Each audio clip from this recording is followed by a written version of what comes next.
Estás escuchando El Despertar, un podcast dedicado al estudio de la Biblia y enseñanzas para las mujeres y su diario vivir. Hola, vamos a iniciar nuestro estudio del segundo capítulo de Primera a los Tesalonicenses. Bueno, si vieran aquí mi mesa está llena de Biblias, con el ordenador con varias ventanas abiertas y cuadernos y notas. Y es un capítulo grande, son 20 versículos, pero los vamos a poder ver en este breve tiempo que estaremos juntas de una manera muy por encima, digo yo, porque el tiempo no nos da para más, pero para estudiar este capítulo se me ha ocurrido hacer una lista, más bien 4 listas de características de algunas cosas que nos presenta el capítulo 2. Recordemos solamente que tengamos claro el contexto de la iglesia en Tesalónica. En este momento, los hermanos, la iglesia ahí, está pasando por dificultades. O sea, ya vimos que en el capítulo 1, pues Pablo habla de que están pasando por gran tribulación, y en este capítulo 2, pues también habla de que están pasando una gran oposición. Vamos a notar también lo que ya había comentado de que Pablo, al escribir esta carta, lo hace de una forma muy afectiva. De hecho, va a hablar de el amor de una madre, del amor de un padre, y algo característico en esta carta es que la palabra hermanos o hermano aparece 11 veces. O sea, es como muy familiar. Pablo está hablando de una forma muy familiar, de una realidad del cristianismo. Entonces, pues él sabe que la gran oposición que están viviendo los tesalonicenses puede ser una lucha agonizante. ¿Por qué? Porque pues la familia encontraron una oposición en la familia, encontraron una oposición con los vecinos, con la cultura. Entonces, nosotros podemos enfrentar esta misma situación en algunas ocasiones, depende del lugar donde nos encontremos, pero si tú no sufres esta oposición, pues dale gracias a Dios. Pero hay otros hermanos que la están viviendo y están pasando por situación difícil, pero lo más grande es que se mantienen firmes a pesar de la oposición. Y eso está pasando con la iglesia en Tesalónica. Entonces, algo que quiero hacer es ir leyendo lista por lista, citando los versículos, y de esta forma pues estudiar el capítulo 2. Dice el versículo 1: porque vosotros mismos sabéis, hermanos, que nuestra visita a vosotros no resultó vana. Y es que pues Pablo estaba muy contento de que, aunque fue breve el tiempo, aunque hubo oposición, había una iglesia fundada ya en Tesalónica, y no había sido en vano su sufrimiento ni su trabajo en ese lugar. Y dice el versículo 2: pues habiendo antes padecido y sido ultrajados en Filipos. ¿Recuerdan qué pasó en Filipos? Hechos 16 nos los cuenta. Ellos habían sido azotados. ¿Por qué? Porque habían librado a una chica de un espíritu de adivinación, y eso causó alboroto también en Filipos. Así que pues los viajes de Pablo pues encontraban bastante oposición, pero como ellos habían, aún con toda esa oposición, pues hablado del Evangelio, aún en medio de gran oposición, en medio de esta lucha. Pero Pablo usa esta palabra de gran oposición como una lucha agonizante. O sea, no era fácil, esto podía traer agonía. Así que quiero empezar por leer cómo el Evangelio no procede. Pablo hace una lista y la quiero leer. Por ejemplo, en el versículo 3 dice que no procede de error, no procede de engaño, de malas intenciones. Tampoco usa palabras. En el versículo 5 dice, no, el Evangelio no usa palabras lisonjeras, o sea, palabras de adulación, palabras para caer bien o para ser aceptado. No, el Evangelio se predica y puede producir a veces molestia y puede producir oposición. Entonces dice, el Evangelio no usa palabras lisonjeras, no va adulando a nadie, va hablando la verdad. Y tampoco el Evangelio se predica por avaricia o por codicia. No busca ser amigos para sacar dinero. Entonces, tampoco busca la gloria de los hombres ni los elogios de los hombres. Entonces, el apóstol Pablo está diciendo, el Evangelio no hace estas cosas. No, el Evangelio no se predica con error ni con engaño, o sea, con malas intenciones, ni palabras lisonjeras, ni avaricia, ni codicia, ni gloria de hombres, ni de ellos elogios. Entonces, hay que tener bien claro, el Evangelio no procede de estas cosas. Pero sí procede, ahora vamos a leer una lista de cómo sí es el Evangelio. El Evangelio procede de Dios. Y esto es interesante porque en el versículo 4 nos dice que han sido aprobados por Dios. Entonces, el Evangelio procede y va a continuar de personas que han sido aprobadas por Dios, que Dios les ha encomendado y en este sentido, Dios nos ha encomendado a todos hemos sido aprobados para predicar el mensaje del Evangelio. Entonces, aprobados quiere decir que hemos pasado la prueba. Hay una prueba que a veces pasamos o que Dios permite que la hagamos para ver que estemos firmes, que nuestra casa esté fundada sobre la roca y no sobre la arena. Y una vez pasada esa prueba, somos aprobados para llevar el mensaje de Dios. Y también este mensaje procede de agradar a Dios y no a los hombres.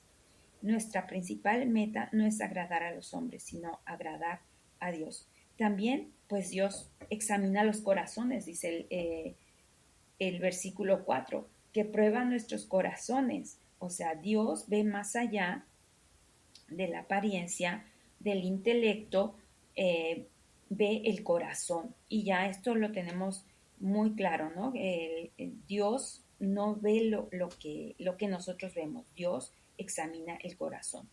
Y también, pues, Pablo dice de la encomienda, ¿no? En el capítulo 6, que han sido encomendados como apóstoles de Cristo. O sea, él está convencido de que si él está haciendo esta obra es porque ha sido enviado de parte de Dios.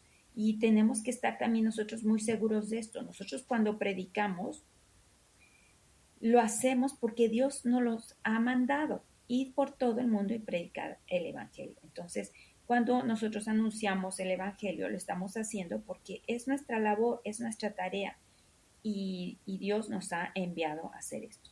En el versículo 7, fíjense, es muy interesante y dice que fuimos tiernos, como una nodriza que cuida con ternura, o sea, como una madre que cuida y alimenta a sus hijos, abrazándolos, acariciándolos. Entonces, esa es una actitud muy, muy interesante que dice el apóstol Pablo, he sido como una madre, o hemos sido, porque también pues la carta pues está ahí también Silvano y Timoteo, y entonces él dice, antes fuimos tiernos entre vosotros, o sea, la ternura que también se tiene cuando eres un servidor de Dios, la compasión y el amor con que tú predicas el Evangelio.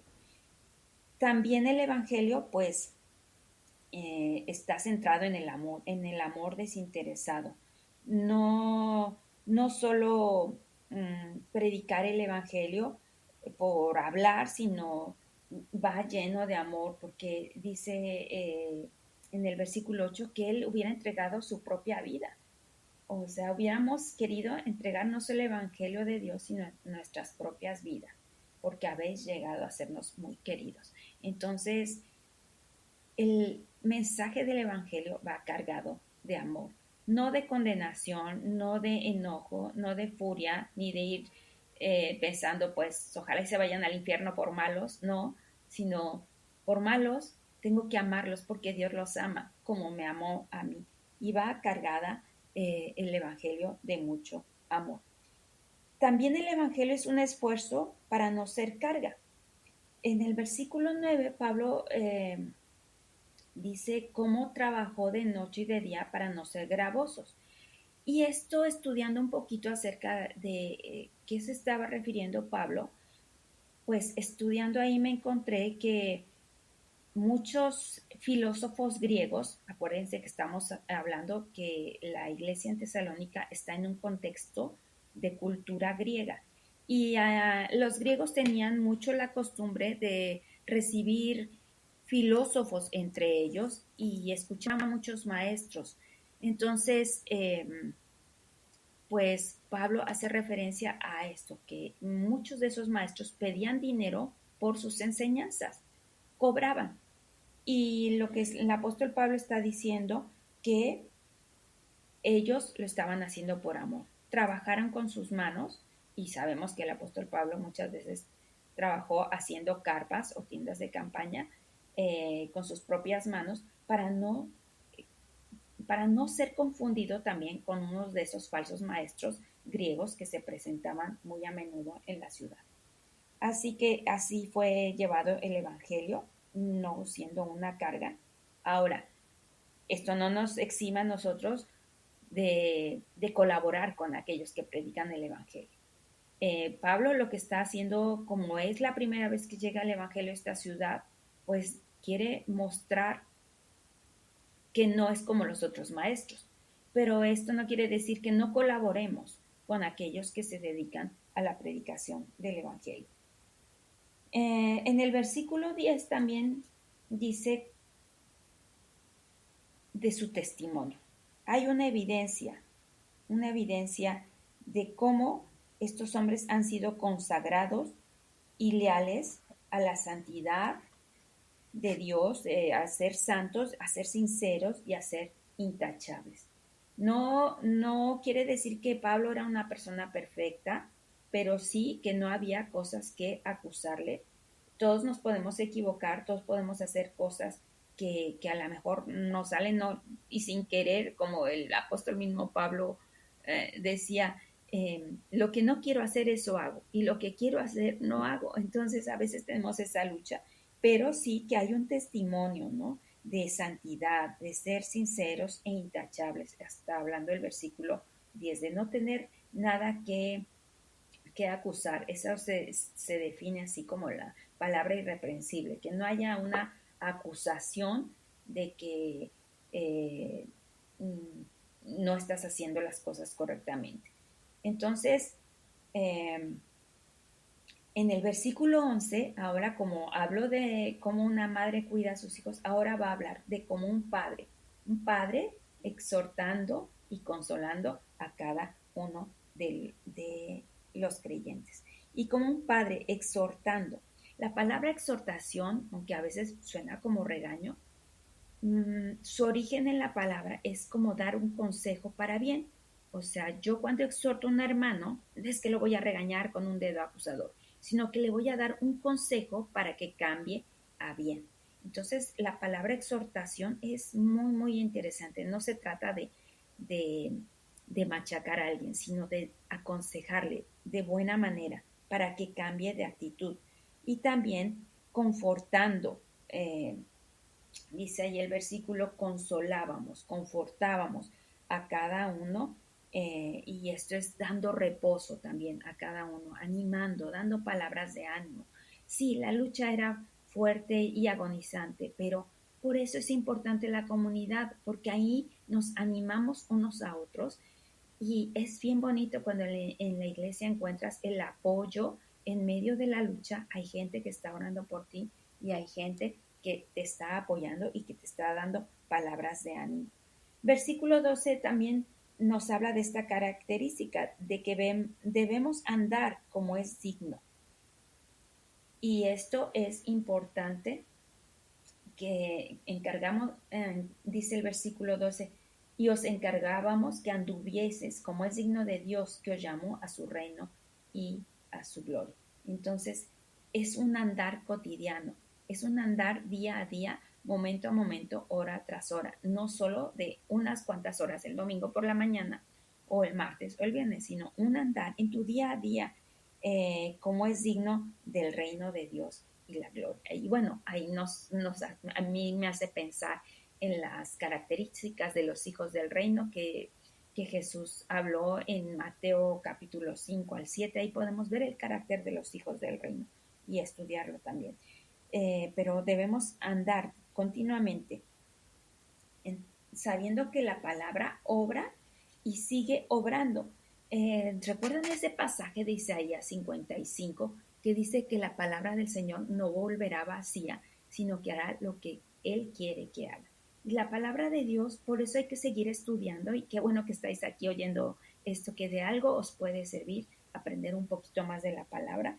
Y eso es lo que está diciendo el versículo 13, que la palabra de Dios actúa en nosotros, eh, actúa en vosotros, los creyentes, y sigue actuando. Esto es como algo constante. Y bueno, también esa sería mi lista de cómo es el Evangelio, de dónde procede, cómo es, cómo se va dando, cómo Pablo lo hizo. Pero también yo encontré una lista de cuál sería la actitud cristiana. Por ejemplo, en el versículo 7 yo encontraría una actitud cristiana: recibir consuelo. Ese es algo importante. Los cristianos debemos aprender a recibir consuelo porque pues pasamos por cosas difíciles. Entonces, pues recibe el consuelo de tus hermanos. Déjate querer, por así decirlo, ¿no? De cuando otros hermanos están queriendo ayudarte y animarte. También debes saberte que eres amado en el versículo 8. Tú debes saber que eres una persona amada. Tú eres amada por Dios y eres amada por los hermanos. Esta palabrita que usa mucho Pablo en esta carta, hermanos, ese amor de hermanos. Entonces, debes saber que eres amada. También debes reconocer el trabajo de los que nos instruyen. Seamos agradecidos y amemos también a aquellos que trabajan para que nosotros sigamos conociendo más a Dios y sigamos aprendiendo más de Él. También debemos estar dispuestos a recibir exhortación y consuelo, porque a veces queremos que siempre nos hablen bonito, pero la exhortación a veces puede ser dura, y lo que está haciendo la gente es darnos un consejo para cambiar a bien. Entonces debo de estar dispuesta a recibir exhortación, pero también consuelo. Debo de andar como una hija de Dios. Mi caminar diario debe ser andar como una hija de Dios. Y no solo oír las palabras, porque a veces podemos incluso escuchar un estudio, una predicación, pero una cosa es oír y otra cosa es recibir. Entonces, recibir las palabras de Dios es importante. Ser imitadores también de otras iglesias que padecen persecución pero siguen firmes. Pablo apela a cómo los judíos habían pues ido contra la iglesia, pero la iglesia había permanecido. Ahí en el capítulo 14 pone de ejemplo a los que estaban en Judea, y también ahora ellos, entre un contexto griego, pues están siendo perseguidos, pero tienen que permanecer. También tenemos que amar de corazón, dice el versículo 17, que este tiempo que Pablo no estaba, les dice: les amo de corazón, estoy lejos, pero mi corazón queda ahí. Y cuando has tenido la experiencia de visitar algunos diferentes lugares y mudarte de una ciudad a otra, en mi caso esa ha sido mi experiencia, pues un poquito de tu corazón se queda en el lugar donde has estado. Y es que cuando amas a las personas, pues sí, duele un poquito separarse, pero también estás sirviendo a Dios, y pues eso te trae paz, ¿no?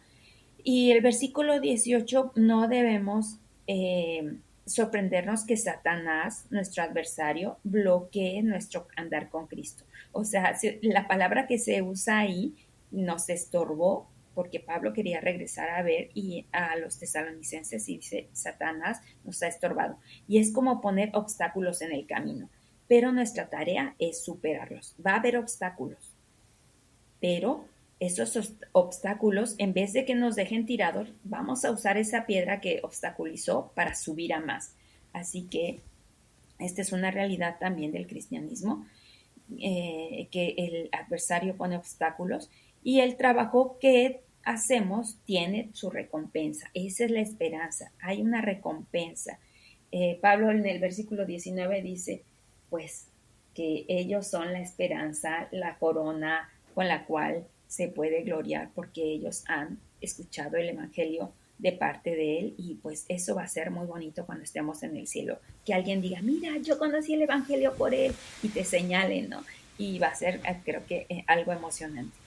Y pues también somos la alegría, el gozo, el orgullo, la alegría, el esplendor de aquellos que nos han predicado. Bueno, así terminamos este capítulo. Espero que haya sido de bendición. Muchas bendiciones para ustedes en este día. Adiós.